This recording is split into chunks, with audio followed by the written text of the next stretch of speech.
Look how great my empire is. The economy doubled in just 2 decades, my army is invincible. And look at this city, Pierre. Baron Osman demolished those small and crowded areas, and now we have these huge, wonderful boulevards. What can go wrong? You will get caught by the Prussians and the French will celebrate and make a republic. Oh.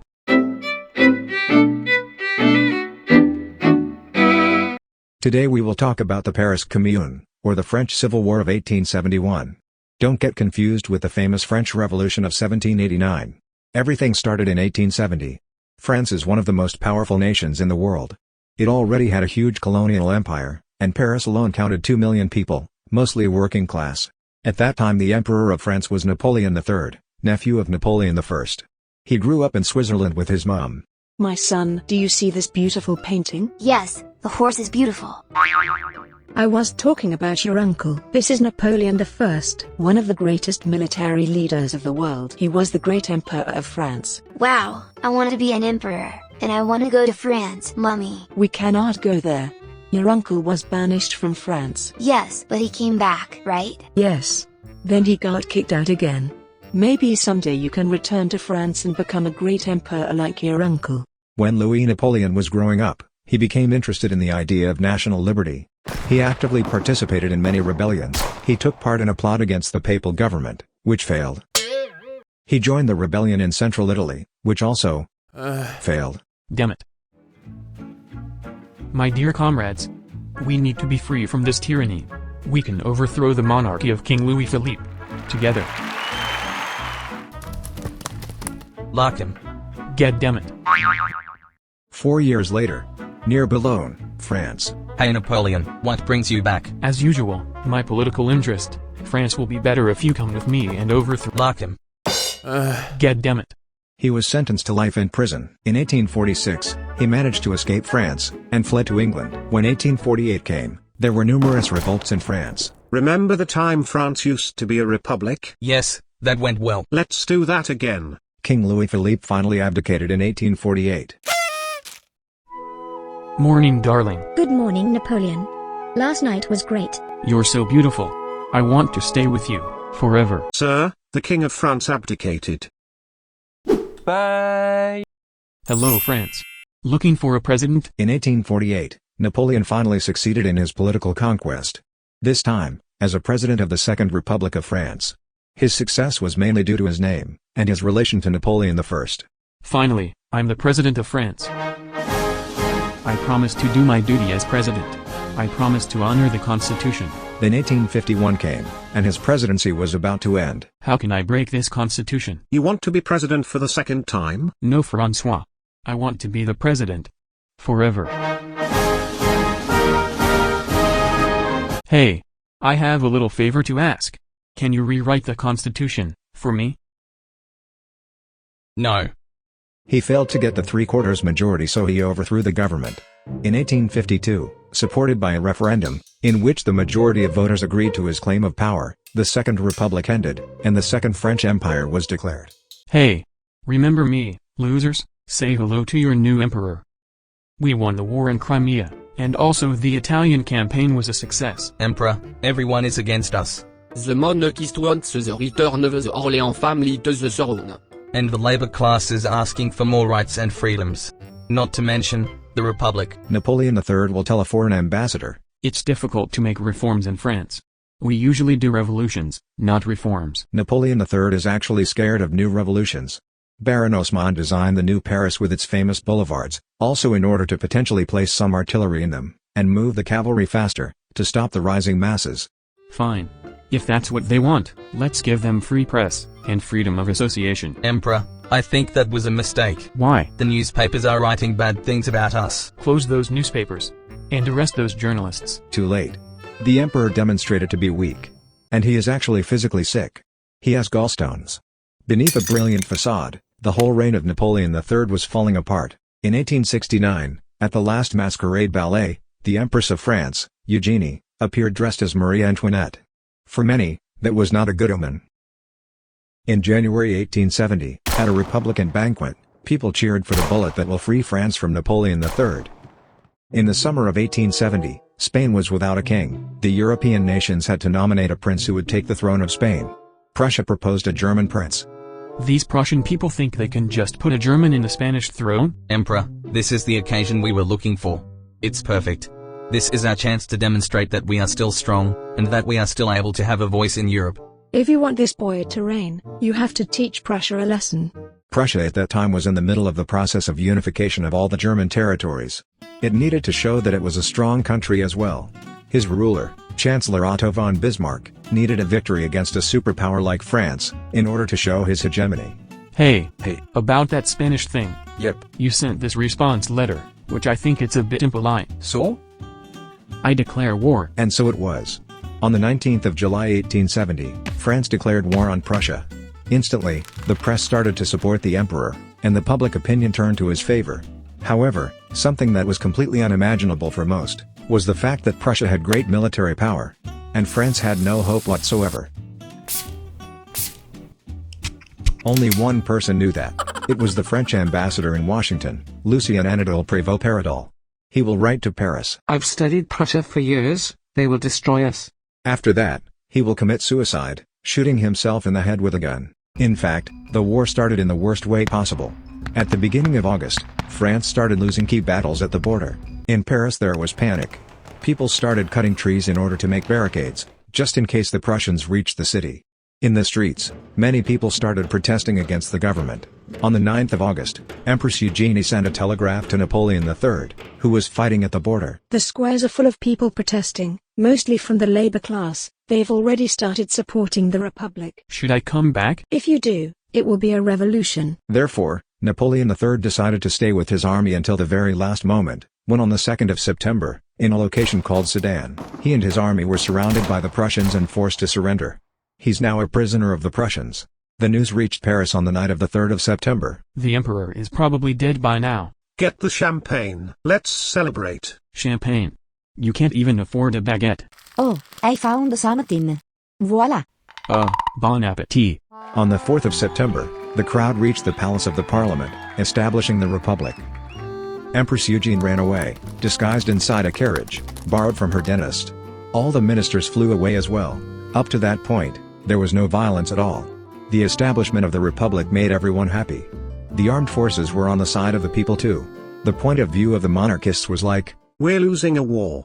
We have to make a shameful peace with Prussia. Let the republic do the dirty job, and then let's see, afterwards. The working class and the middle class both wanted a republic, but the working class, who were suffering from poverty, had a very radical point of view, while the middle class was more moderate. The first elected president of the republic was a moderate, Louis-Jules Trochu. The labor class during that era was legally armed. This is because of an institution called the National Guard. The National Guard was an association of volunteers, paid and armed by the government, to keep order in the streets. The salary was very low, 1.5 francs per day. Way less than an ordinary worker, but since there was a crisis, many people from the working class joined the National Guard. In a few weeks in Paris, there were around 300,000 members of the National Guard, each with a gun and a uniform. Wait, are we sure this is a good idea to give weapons to the people of the working class? Are we Americans now? The war is not over yet. The emperor was captured, but the Prussian army was still advancing towards Paris. Hey, we elected you with a clear mandate. Let's just stop the war, so that we can also withdraw the weapons from those people who are clearly communists. Fine, send the Foreign Affairs Minister, Favre, and Mr. Thiers to London. Let me guess. You challenged Prussia and you lost. Now you want me to save your butts? We need a peace treaty, something that is not too shameful. Consider it done. Thank you. We're leaving now. Not so quick. Please have a meal. Goddammit.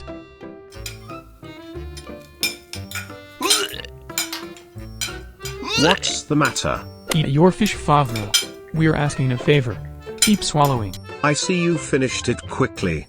Henry, give this gentleman some more. However, the first negotiation was not a success, and on the 19th of September, the Prussians started the siege of Paris. Here, I got this for you. What is it? Oh come on, it's no secret you love sausages. I am not negotiating this war with a sausage. Fine. What do you want to stop the siege and have peace? I want 2 full regions, the Alsace and Lorraine. But those conditions are extremely harsh. Well, What you're offering is clearly not enough. Favre, I didn't mean to hurt your feelings.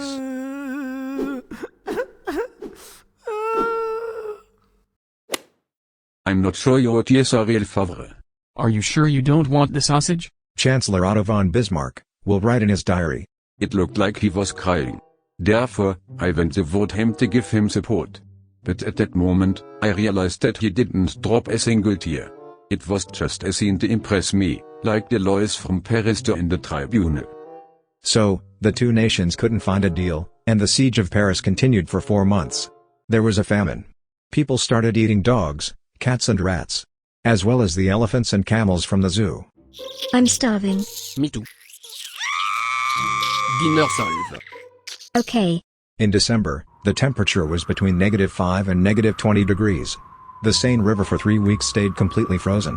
The Prussians stayed outside Paris, waiting for the French to surrender. In January, after seeing that the French were still holding, the Prussians started bombarding Paris with artillery. Maybe we should consider peace. We will never surrender. We have the National Guard. The government wants a shameful peace, but we will resist. The labor class in Paris was extremely nationalist, and it was clear that they started completely distrusting the official Republican government. Some French newspapers started promising money to whoever killed the King of Prussia, and even the President of the French Republic. Transform the churches into barracks for the National Guard. Send the priests to the border to fight for France. Those rich people, these are full of food, let's get it. I don't know if I am more scared of the Prussians, or the working class. Another wish of the French labor class was to call and bring in the famous General Garibaldi, considered the only one who can defeat the Prussians. On the 6th of January 1871, a huge poster appeared on a wall, claiming the foundation of the Paris Commune, meaning the autonomy of Paris from the national government. As it was in the Italian cities during the Middle Age, every region in France should have been autonomous. On the 18th of January, in Versailles, the German Empire, the Second Reich was proclaimed.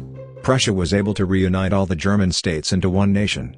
In the meantime, in Paris there's nothing else to eat.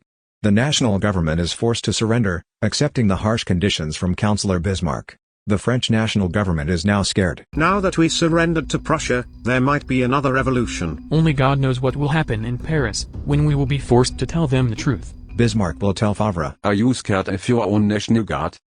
Well, can you just confiscate all the weapons you gave them? That's impossible.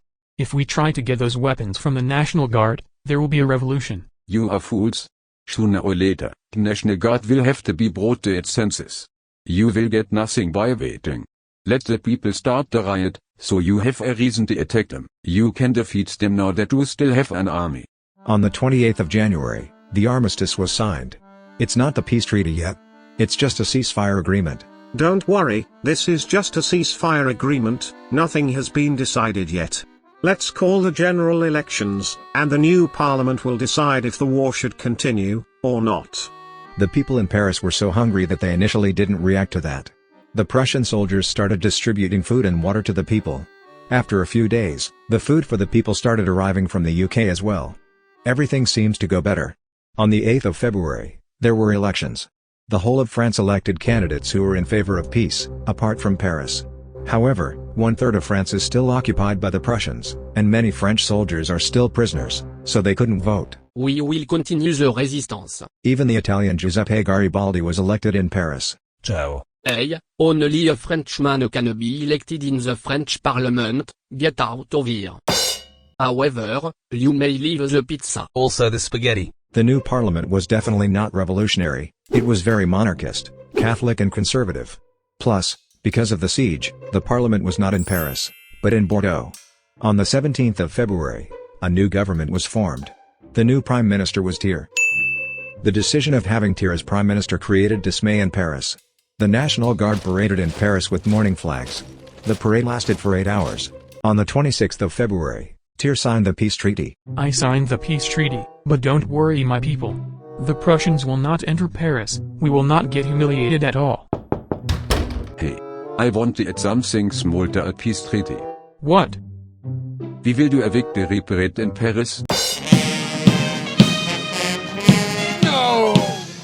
And so it was.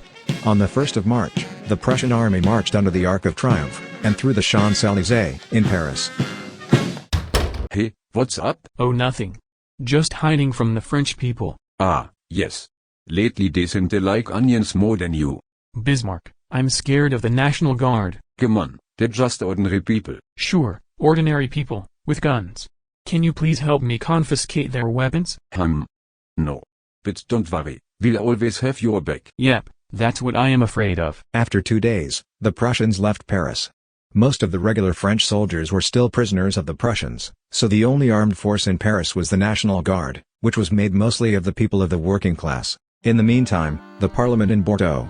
We got some new, exciting laws. What? Death penalty for many communist reactionaries. Closure of the communist newspapers. And now that the war is over, people should start to pay their rent again. Otherwise, they will be evicted from their houses. With these reforms, many people from the working class became homeless and jobless. Also, remember that franc per day for the National Guard? Aha. It's cancelled. After these reforms, the government moved to Paris, but the parliament moved to Versailles instead, protected by the Prussian army. Thiers is now thinking about disarming the National Guard. There were many cannons piled up on Montmartre Hill. On the 18th of March, Thiers sent General Claude Leconte with a few troops to get the cannons. Hey, what are you doing? Getting the cannons. Ring the town bells! The National Guard, now armed, went against the national troops. Fire. Kill them all. Don't make me say it again. The French National Army refused to shoot, and instead, switched side. Now defending the National Guard and the people from Paris, General Leconte got arrested by his own men and shot after a few hours. On the same day, Thiers and his government run to Versailles as well. The government ran away, now we are in charge. They will write in a communication. The proletarians of the capital, faced with the deficiencies and betrayals of the ruling class, understood that the time had come to save the situation, taking the management of public affairs into their own hands. The unofficial government was made by 20 members of the National Guard, where all were proletarians. The press from the whole Europe will write about 20 low-grade scoundrels. The Red Republic, dominated by thieves, thugs and demagogues. Communism of the worst kind. Rogue from Paris in power. Godless unbelievers. Clueless dilettantes. Outlaws. Illiterate peasants. On March 26, all the newly elected members of the local council were purely communists. On the 28th of March, the Committee of the National Guard gave all the powers to the Commune. They officially adopted the name Commune of Paris, with the red flag as their official flag. There was a great parade with people celebrating and singing La Marseillaise. New laws were made. So, what laws shall we pass? I have a great idea. How about no one has to pay rent for 5 months? Oh, I like that. How about we make it 9 months? Even better. Also, no one can be evicted from the house where he lives. Approved. Go on. Free school books for everyone. I love free stuff. Approved. No one can have a salary higher than the salary of the working class. Bravo. The death penalty is abolished. People burned the guillotine while people were cheering. However, the church was extremely against this revolution. The word revolution is the cry of Satan. All the possessions of the church were confiscated. The crucifixes were removed from schools. Favre will tell the journalists, "We will never negotiate with those assassins." Thiers is gathering troops to attack Paris. Hey, Hey. can you free my soldiers? I want to attack Paris. Okay. Hey, you see them? Yep. Kill them all. On the 2nd of April, the French National Army attacked Paris. On the 3rd of April, the National Guard tried to attack Versailles, but it got defeated. The 2 generals in charge got executed. The National Guard was made by people from the working class, while the soldiers of the French army were all professionals. After a month and a half of fighting, the French National Army reached the center of Paris. The people in Paris fired with guns from the windows and barricades against the National Army. The French army conquered Montmartre Hill.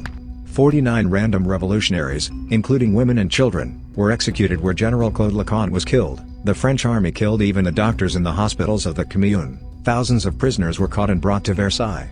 Immediately outside Paris, General Marquis de Gallifet executes everyone who has white hair. You're fine. You're fine. You. White hair. What hair? I've got no hair left. That hair. You were here in the year 48, when there was the revolution. In the Commune of Paris, the extremist, Raoul Rigaud, took control of the situation. By the way, would you say that this guy is 25 years old? Rather than be defeated, better to sink into blood and fire. If we are defeated, we will burn Paris. Paris burned for real. There is no doubt that the fires were initiated by the Commune.